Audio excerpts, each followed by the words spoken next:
आज मैं आप लोगों को एक बहुत ही सुंदर कहानी के बारे में बताने जा रहा हूँ, जो कि एक समुद्र और गौरैया के बीच में है।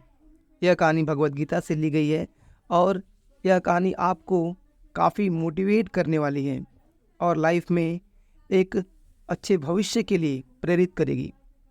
इस कहानी को भगवत गीता से लिया गया है और एक कहानी बेसिकली डिटर्मिनेशन या निश्चय किस प्रकार हमारा होना चाहिए हमारे लक्ष्य के प्रति, हमारे जीवन के प्रति, उसके बारे में बताती है।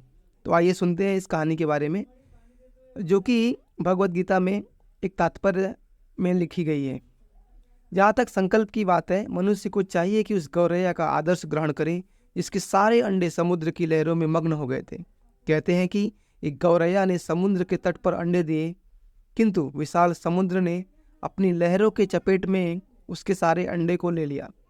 इस पर गौरैया अत्यंत क्षुब्ध हुई और उसने समुद्र से अंडे लौटा देने के लिए कहा, किंतु समुद्र ने उसकी प्रार्थना पर कोई ध्यान नहीं दिया।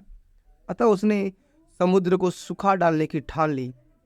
वह अपनी नन्ही सी चोंच से पानी उलीचने लगी।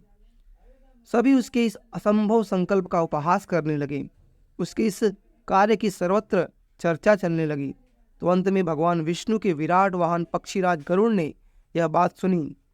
उन्हें अपनी इस नन्ही पंछी बहन पर दया आई और वे गौरैया से मिलने आए। गरुड़ उस नन्ही गौरैया के निश्चय से बहुत प्रसन्न हुए और उन्होंने उसकी सहायता करने का निश्चय किया और उसे वचन दिया।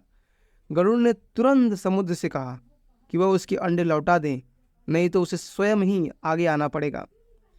इससे समुद्र भयभीत हुआ और उसने अंडे लौटा दिए। वह गौरैया गरुड़ की कृपा से सुखी हो गई। इसी प्रकार योग, विशेषतया कृष्ण भावनामृत में भक्ति योग अत्यंत दुष्कर प्रतीत होता है, किंतु जो कोई इस संकल्प के साथ नियमों का पालन करता है, भगवान निश्चित रूप से उसकी सहायता करते हैं। क्योंकि जो अपनी सहायता आप करते हैं, भगवान उनकी सहायता करते हैं।